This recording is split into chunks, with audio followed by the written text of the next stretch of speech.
Good evening. With the recent success of the film 2,000 Mules, a lot of people throughout the entire country have been asking the same question. What exactly comes next? And about 5 days ago, the researchers behind that film, they somewhat answer that question. That's because they just launched a new initiative that will educate people throughout the entire country about election integrity, equip local sheriffs with the tools that they need in order to fight any potential fraud, as well as to set up a national hotline that will work to connect the actual American citizens with their local sheriffs in case they see anything awry. However, let me back up for a moment and set the stage for you properly in regards to what's happening. These right here are the two lead researchers at True the Vote, the election integrity organization that's featured in the film 2,000 Mules. They're the ones who bought the cell phone tracking data, as well as the video surveillance footage, analyzed them, and subsequently mapped out what they described as a nationwide ballot trafficking scheme. However, a lot of people have been asking the very obvious question. Now that the film is out, and now that the film has been viewed by over 20 million people, what exactly is the next step? And the answer is, quite frankly, rather simple. Right now, the team behind True the Vote, they are working, for one, on getting the individual state legislatures to launch local investigations, with, by the way, some of these investigations actually starting to build some momentum.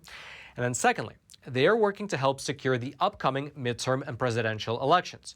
And on that second point, about 5 days ago, they launched a new initiative called Protectamerica.vote. That's also the website URL if you're interested in checking it out. And according to Ms. Catherine Engelbrecht, the founder of True the Vote, Protectamerica.vote is a, quote, national effort to equip sheriffs, educate citizens, and protect our elections. Now, this new initiative is actually a partnership between True the Vote and a sheriff's organization called Protect America Now. And the president of that organization, Sheriff Mark Lamb of Pinell County, Arizona, he made a video alongside Ms. Catherine Engelbrecht laying out what they hope to achieve through their new initiative. Take a listen. Our vote is a sacred privilege. It's our opportunity to voice our opinion to our government. That's why we're kicking off this effort today, bringing citizens and sheriffs together around the country to help preserve our vote and that our voice be heard loud and clear. Now, in terms of how they will actually achieve this goal, well, Protectamerica.vote released an action plan that has 4 main parts. The first is to connect citizens with their local sheriffs, specifically in order to help voters who are, quote, confused by constantly changing election rules and increasingly frustrated by lack of leadership, and who don't know where to turn should the election processes break down. The goal of Protectamerica.vote is to unite citizens and their sheriffs to work together. And so the first step is to essentially connect the local citizens with their sheriffs. Then the second step is to empower those sheriffs. Here's what the organization said, quote, we'll provide local sheriffs with the training, resources, and tools to have real-time eyes on voting in their county. Our goal is to provide sheriffs with crucial information from around the country that includes providing information on election laws specific to their state, developing a grants function to provide technology and support for visibility into allegations of violations as reported throughout their county, as well as best practices to support citizens and uphold election integrity. Then, in order to facilitate this entire process, the third part of their action plan is to create a hotline that citizens throughout the entire country can use to report any local problems that they see to their local sheriffs. Here's what the third point reads, quote, we've set up a national election integrity voter hotline to help citizens in getting information and reporting problems. The hotline will be connected to sheriff's offices for quick evaluation of incoming information. It will go live on August the 1st of 2022. And it's worth noting that by going live on August the 1st, that does in fact mean that this hotline will very likely be available for the upcoming midterm elections. And then lastly, the fourth point in their action plan is to use public service campaigns to educate voters throughout the entire nation about election integrity. Here's what the fourth action point reads, quote, starting August the 1st of 2022, we will begin an informational campaign to educate voters, state by state, through multiple mediums, including television, online, and radio.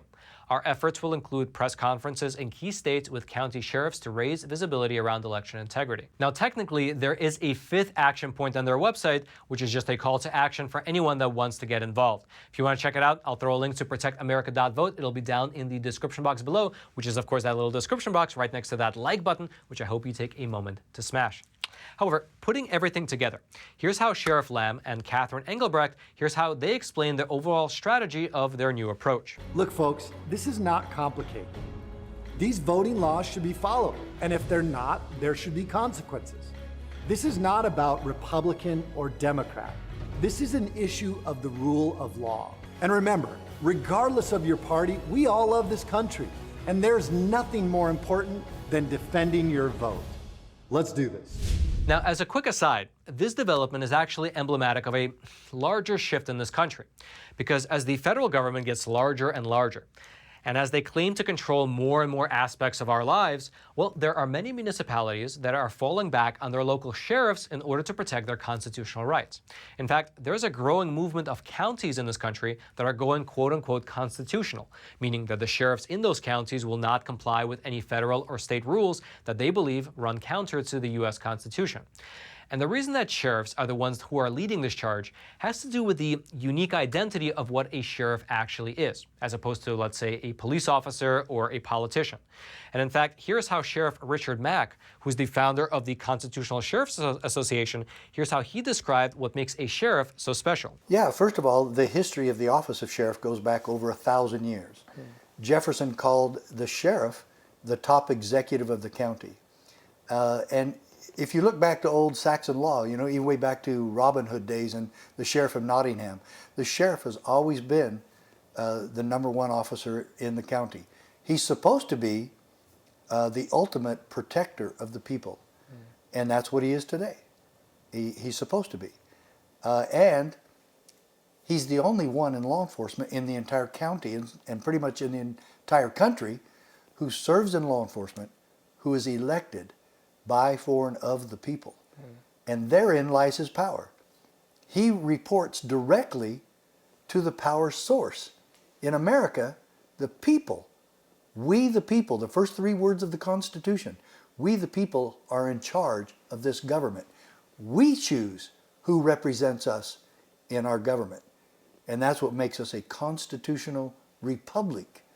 And I love that. The sheriff has no other boss. He doesn't report to the city manager, county manager, or to the county commissioners. He doesn't report to another committee. He doesn't report to another bureaucrat. He reports only to the people. That's the way it's supposed to be in America.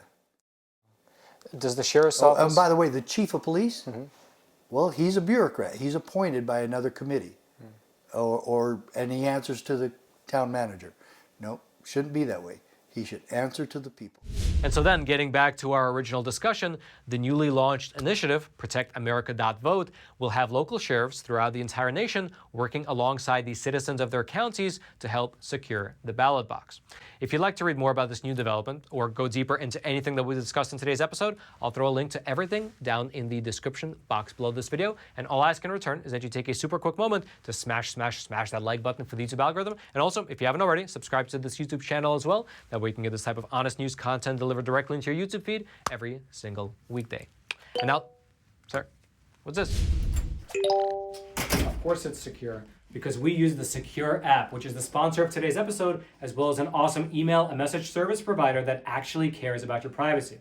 Now listen, it's no big secret that our data is being mined and remined all the time. In fact, there was a recent study that was published in the year 2020, which found that 155 million Americans, likely including you and me, have suffered some form of data breach. And frankly, that's only what's publicly known. However, all those past problems with privacy issues and data mining, well, that can be an issue of the past, because moving forward, you can use the Sekur app, which both your messages, your emails, and your phone calls can remain private. That's because they have their servers and their data centers located in Switzerland instead of in the US or China or Russia. And why does that matter? Because Switzerland has the strictest data privacy laws in the entire world, and they are not subject to the intrusive Cloud Act. Now, what I love the most about the Sekur app is that they don't collect my data, they don't mine my data, they don't mine the data and phone numbers of my friends and family. Everything is private. And best of all, at least in my opinion, this does not work with your big tech email provider just because it is not secure. And so check it out. You can head on over to Sekur.com, and if you use promo code Roman, you can get 25% off. And frankly, their rates are not even that expensive. It only starts with $5 for the messenger and $10 for the email and messenger combo. And best of all, they offer a 7-day free trial. And now lastly, I mentioned this in a previous episode, but I believe it's worth mentioning again. we recently published a great exclusive episode over on Epoch TV, wherein Dr. John Abramson, who has been involved in lawsuits against big pharmaceutical companies for the past several decades now, and he explained to us the convoluted system that allows big pharma companies to bankroll their own clinical trials, have the results of their own clinical trials published in peer-reviewed medical journals, even though those medical journals never see the actual clinical data. But instead, those medical journals see tens or sometimes even hundreds of thousands of dollars worth of preprint sales from the very companies who are using their journals to publish their clinical trial data. Here's a trailer for that episode. Journal articles misrepresented the data, and the FDA knew that the journals were misrepresenting the data, and the FDA knew that doctors were relying on the misrepresented data to prescribe the drug, and the FDA won't correct those articles. The drug companies are allowed to control what doctors think they know, but in fact they don't know because they haven't had access to the data. And the doctors and the insurers and the health policy people don't understand the extent to which the drug companies are perpetrating the illusion that what they're presenting is science, when in fact it's marketing. It's their version of the science, but it's not independently vetted. So everybody was making money, but the doctors were being cheated of the information that they should have, and the FDA was letting it go on. Now, again, I'd like to mention that Dr. Abramson has been working to actually sue these big pharmaceutical companies for the past several decades. And so he has gained access through those lawsuits to the actual hard drives of those big pharma companies. And so he knows exactly what's happening behind the scenes. His interview is great because he's not talking, I mean, he does talk at a high level, but then he also knows the exact specifics. So he talks at a high level, then he's able to grind down into the specifics and basically shed light into what's actually happening behind the scenes, how these big pharma companies are able to essentially mold what the doctors throughout the entire country are actually aware of, as well as what the FDA focuses on. It's a phenomenal interview. It's about an hour long. If you want to check it out, it'll be down right there at the very top of the description box. I hope you check it out and watch it in its entirety because it's quite eye-opening. Again, it's right there at the very top of the description box. And then until next time, I'm your host, Roman from the Epoch Times. Stay informed, and most importantly, stay free.